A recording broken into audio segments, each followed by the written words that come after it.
Hello, we're Chris and Åsa from A Flatpack History of Sweden. Normally on our podcast, we make our way chronologically through Swedish history, and we've now reached the High Middle Ages. But today we're taking a massive leap forward to talk about Sweden during the Second World War. Yeah, and in particular, we're going to talk about how Sweden escaped invasion, something that our neighboring countries did not. Sweden is often heralded as a peaceful country, sometimes going as far as being credited with having the longest peace in modern history. While that's a question of definition and a topic of debate, it's true that Sweden has not officially been at war since around 1814. The outbreak of the Second World War in mainland Europe in September 1939 does not go unnoticed in Sweden. The armed forces are called up, blackout measures are put in place, and rationing is quickly introduced to avoid a repeat of the shortages that the country faced during World War One.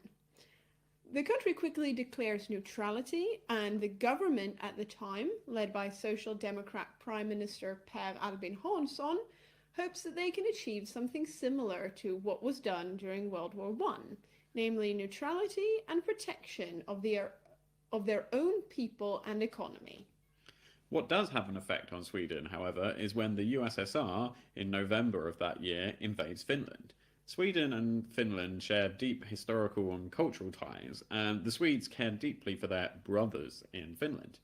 However, that care doesn't extend to getting directly involved in helping them fight off the Red Army. It's quickly made clear to Finland by the Swedish government that they're going to refuse to send any military aid. Sweden, unlike Finland, isn't in the USSR's sphere of influence, and Prime Minister Hansson wants to, at all costs, avoid poking the volatile Russian bear.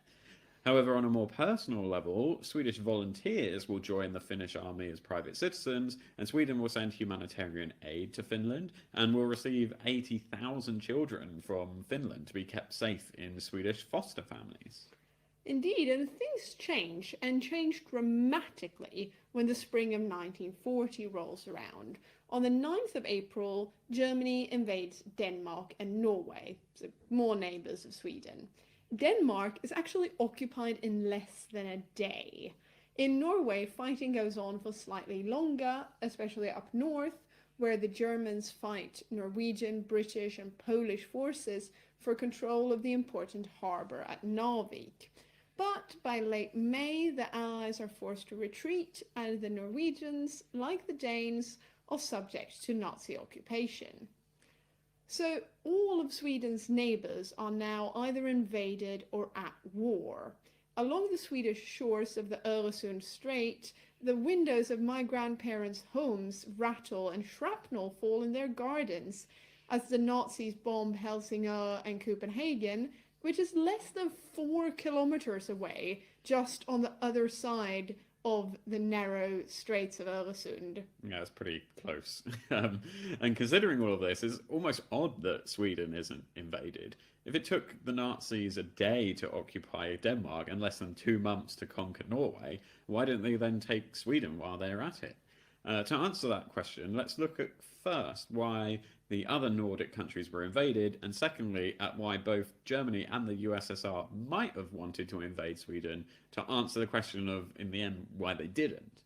And please bear in mind, we could spend hours or dedicate entire books or podcasts to this subject, so our presentation is just a brief overview of the topic more than anything else. But first up, Finland. For around 100 years, Finland had, up until their independence in 1917, been part of the Russian Empire as a Grand Duchy. And after Stalin took over, Russia had a expansionist mindset and sees the Soviet Union as a successor to the old Russian Empire. And Finland, along with the Baltic states, are territories that should now be retaken.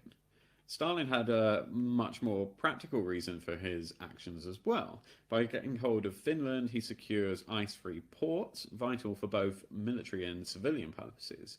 He also wants the islands in the Finnish archipelago to help him gain power in the Baltic Sea, and he also wants back the Karelian Isthmus, a slice of Finnish land west of St. Petersburg, which has longer historical ties to Russia than most other parts of Finland. So that's Finland, but what about Denmark and Norway? In general, the Nazis aren't actually that bothered with Denmark. Denmark itself serves no real purpose to them. It isn't rich in raw materials, and it isn't agitating against Nazi Germany. Yes, there is a slight border dispute that goes back centuries over the region of Schleswig-Holstein. But whilst the Nazis might use that as a justification in propaganda, the only real practical reason for invading Denmark is to assist in the invasion of Norway. The Nazis need control over the northern tip of Denmark to be able to launch attacks along the Norwegian coasts, and a few more airfields closer to Norway won't hurt either. So, quite simply, they cannot leave Denmark open if they want to make sure they get Norway. Yeah, and by God, getting Norway is what they really want because, or actually, mainly the Swedish iron ore that's shipped out of Norwegian ports to Germany. And they're worried that this is going to stop coming as the war progresses. The Allies are even thinking about invading Norway themselves to ensure that the supply of iron ore to Germany is cut off. So the Nazi war machine is heavily dependent on iron ore, which is used in munitions, but also to make ships, tanks, and railroads and everything. And Norway has something else that the Nazis want too. They have a long westward-facing coast with lots of deep fjords, and these fjords are ideal for naval and submarine bases from which the Nazis can then fight the British and try to take control of the Atlantic and the North Sea. So there we go. Now we know why the USSR and Germany wanted to invade the other Nordic countries. But what about Sweden? Unlike the Russians in Finland or the Germans in Denmark, there were no historical ties that could work as a propaganda tool for invading Sweden. Sweden's coastline faces east or south, so towards areas that Hitler or Stalin already controlled. There was no need to take Sweden in order to have a base for launching attacks against another, more important enemy, like there was in the case of Norway.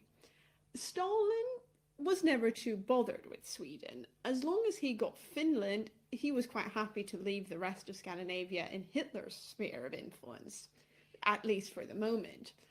And Sweden only really had one thing that the Nazis wanted, and we've mentioned it already, that's iron ore. Yes, again, we're going back to this iron ore because it's really quite important.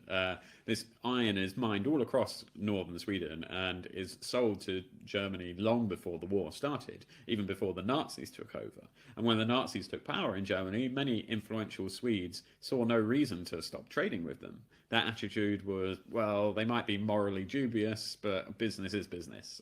And by the time we get to 1940, 40% of the iron ore used in Germany came from Sweden. So it's a huge chunk of this war machine. And in summer, the ore was shipped directly out of Swedish ports into the Baltic and down to Germany. But in winter, these ports froze over, and the vast majority of the iron ore then had to be shipped via trains across to Narvik in Norway, and from then on down through the North Sea into Germany. That's why Narvik was so important to the Nazis, as we mentioned earlier during the invasion of Norway. Because this export of iron ore to Germany was in place before the war, stopping it once the war had broken out could be seen as a breach of international law, because changing trade relations so dramatically to have an impact on the ongoing conflict isn't actually adhering to neutrality, because you're helping one side by changing your actions. And most importantly, the Germans could have seen it as a hostile act, which might have meant they would then invade Sweden to ensure they could continue getting their supply of iron ore. And Sweden knew this. Most importantly, Germany knew that Sweden knew this. They knew that Sweden was terrified that if they messed up with the iron ore, they would face the wrath of an angry Fuhrer. So they made sure that Sweden stayed scared and they kept the iron ore coming. Sweden was dependent on receiving several important goods, in particularly coal, in return for the iron ore that they provided Germany. And after April 1940, Nazi Germany had mined the Skagerrak, that piece of sea between Denmark and Norway, effectively blocking off the Baltic Sea from the rest of the world, which meant that Sweden had more or less no one else to trade with, since very little could come through there to reach Sweden except coming via Nazi Germany or their other occupied territories. So we've now come to the heart of the question for our talk. We've established that if someone was going to invade Sweden, it would likely be Nazi Germany. And we've established that the one thing that they would want from Sweden was iron ore. But we've also seen that by backing Sweden into a corner, Nazi Germany got the iron ore anyway. They didn't need to lose men in the invasion or keep thousands of them in garrison like they were doing in Norway and Denmark. They got what they wanted anyway, because other than the iron ore, they didn't need or want much from Sweden. And moreover, unlike with many other areas of Europe, Nazi Germany's dealings in Scandinavia wasn't really motivated by racial ideology as such. Whereas in many other countries, the Nazis wanted to establish their presence to gain Lebensraum, taking land from those who they said were inferior people. Scandinavia was already populated by people who, in the Nazis' warped eyes and opinions, were clean Aryans, tall, blonde, blue eyes, exactly what they wanted the Germans to be. That's not to say that that Scandinavia wasn't home to a Jewish or Romani population, as it was, but these were much smaller in number than compared to, say, Poland. And when Norway and Denmark came under Nazi occupation, these communities did also suffer a terrible fate at the hands of the Nazi death squads or in concentration camps, but luckily quite a lot did manage to escape to Sweden. The access to the iron ore might have been the reason Sweden escaped invasion in the spring of 1940, but as the war went on, it wasn't the only time that Nazi Germany scared Sweden into getting what they wanted. While the iron ore export continues uninterrupted, Berlin soon places other demands on the Swedish government. Already in June 1940, Germany demands that Sweden allows German troops in Norway to travel through Sweden on Swedish railroads for onward travel to Germany. Officially, these soldiers are either wounded or on leave and traveling unarmed, and under such circumstances, that might have been acceptable under the terms of Swedish neutrality. However, the official account of nothing but wounded soldiers or personnel on leave, that's an all-out lie. Pretty much from the start, Germany also uses Swedish railways to send weapons and other military equipment and soldiers on active duty to Germany and around different parts of Norway. And this traffic is not acceptable under the terms of the neutrality in any way. No, and during the course of the war, more than 2 million German soldiers would have been transported on the Swedish railways, a fact that really does destroy this claim of neutrality. Germany also puts demands on Sweden later on in the war, and this reaches boiling point in the summer of 1941. In June of 1941, Germany, along with Finland, invaded the Soviet Union. And on the 21st of June, the German embassy in Stockholm sends a demand to Prime Minister Hansson and his government, which was, allow us to send our 163rd Infantry Division from Norway to Finland across Sweden on Swedish railways. And this demand is on a whole other level than the previous railway transports from Norway that are already ongoing. They're bad enough, but now we're talking about moving belligerent troops from an occupied territory to fight an ongoing active war. The 163rd is an infantry division consisting of nearly 15,000 soldiers, and allowing them passage on Swedish railways is not accordance to neutrality in any way, shape or form. The days that follow are tense. The events coincide with the Swedish holiday of Midsummer and will therefore go down in history as the Midsummer Crisis. The Germans make it clear that it's a case of allow this or we'll eliminate you. But is it just an empty threat? Are the Germans just talking big? Will they actually invade? Can they afford the troops and the time to do this? Or should the Swedish government call their bluff? Or is it a bluff? Or should they fold just to be safe? There's so many angles to this. And to add to the Prime Minister's troubles, Sweden's aging monarch, the very pro-German King Gustav V, threatens to abdicate if the government doesn't agree to Germany's terms. In cabinet, the ministers argue for and against accepting the Germans' demands, many saying that this move would place Sweden actively on the side of Nazi Germany. There's a real risk the government will fall, which Prime Minister Hansson thinks would make Sweden even more vulnerable to Nazi control in the future. In the end, the pragmatic Hansson unites his government, and in a move that none of them said they were proud of, they give in to the demands. The Germans passed through Sweden over the summer, and of course, most of the 15,000 young men that did make that journey would not survive the war. So why does the Swedish government repeatedly give in to Nazi Germany's demands?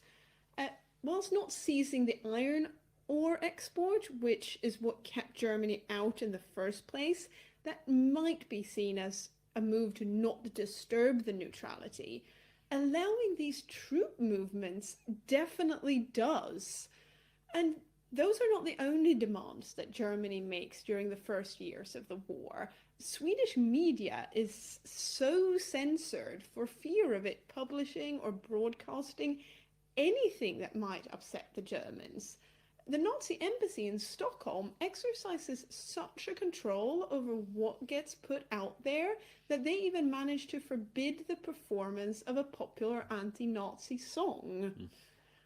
After the war, the men in government, because they were all men, give different answers to why they allowed what they did. But it all boiled down to more or less the same core. We did everything to not be invaded. We did everything to not be bombed. To escape invasion, Sweden gave in to Hitler's demands, stayed quiet, and curtailed our democracy, because to avoid a public outcry or political opposition, the Hansson government often only informed the people and the parliament after the decisions were already made, a practice that is not in accordance with democratic process. And Sweden has asked itself ever since whether this was the right thing to do. It's not for us to present a definite yes or no answer to that question, and we must respect that the people alive then saw things from a different view than we do with the benefit of hindsight, whichever side of the argument they were on. Yeah, it was a tough situation to be in. But to finish our presentation, now that we've addressed the main question of how Sweden escaped invasion, we thought we'd touch on a few events and aspects of life in Sweden during the war, things they weren't able to escape. Because whilst the country wasn't bombed, it didn't mean that nothing happened.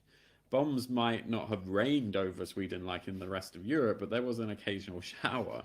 In February of 1944, the USSR bombed 3 places in Sweden, the towns of Strängnäs, Södertälje, and central Stockholm. In the case of Strängnäs, the military barracks there were hit, but fortunately no one was killed, but a few soldiers did suffer some wounds. The official Soviet explanation behind these bombings were the fact that the plane simply took a wrong turn. They were meant to bomb Finland and ended up flying over central Sweden instead. So, yeah. However, the case of the Soviet bombings in 1944 did attract particular attention because a Soviet spy who was caught in Stockholm, Vasily Sidorenko, he'd been in prison for about a year at this point, and he was surprisingly pardoned just 3 days after the bombing. So, were the bombings in fact accidental, or were they maybe a way to put pressure on Sweden to release this spy? Both official accounts from Sweden and the USSR, and most historians still claim that no, it was actually just a coincidence that these two things happened in the same week, but it was perhaps naturally given rise to some suspicion over the years. The bombings in 1944 weren't the first or the only time that Sweden was accidentally hit. In total, Sweden was actually bombed 29 times during World War II, 10 times by Germany, 12 times by Great Britain, and a further 6 by the USSR. And of course, that's not a lot compared to the rest of Europe, but it is quite a lot for a neutral country that wasn't actively involved in the fighting. Miraculously, no one was killed in any of these bombing raids over Sweden, and many were injured, and material damage was quite extensive.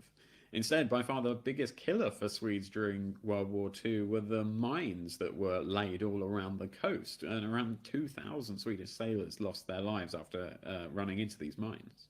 The rationing that we mentioned at the start, that increased as the war went on, and so did the blackouts, as well as drafting and conscription of men into the army. But for most Swedes, the war had a passive effect on daily life. Even for those called up to serve in the armed forces, it was a case of constant training and vigilance, but no actual fighting. However, there were some people who took it one step further. Between 180 and 300 Swedish men, numbers vary according to source, joined the Waffen SS, the most brutal of all Nazi forces, and some even fought all the way to the Battle of Berlin. In domestic politics, the Swedish Nazi Party never gained any seats in parliament, but that's not to say they didn't have a certain influence, especially on a local level. Some 30,000 Swedes were registered members of Nazi and Nazi sympathizing parties. Many more had pro-German sympathies, like the king that we mentioned, and others held anti-Semitic, racist, and anti-Roma opinions. But there were also those who risked their lives helping the Danish and Norwegian resistance fighters, or helped British and American airmen or spies escape those countries. We've already mentioned the volunteers who went to Finland to fight the USSR. They numbered some 9,500 men during the Winter War. And in the dying days of the war, around 15,000 people were rescued from Nazi extermination camps by the Swedish Red Cross and their White Buses action. Yeah, and most Swedes spent their days trying to get by during World War II, and some people got more actively involved, whether that was for good or bad, but what they all shared was the fact that their country never got invaded. This fact set them apart from their neighbours, and this would have an influence on Sweden's strong belief in non-alliance and neutrality during the Cold War that was to follow. But yeah, we hope you've enjoyed this little presentation on how Sweden managed to escape invasion during the Second World War, and also will now magically transform into the present day, and we'll stay on to continue the conversation. So thank you very much.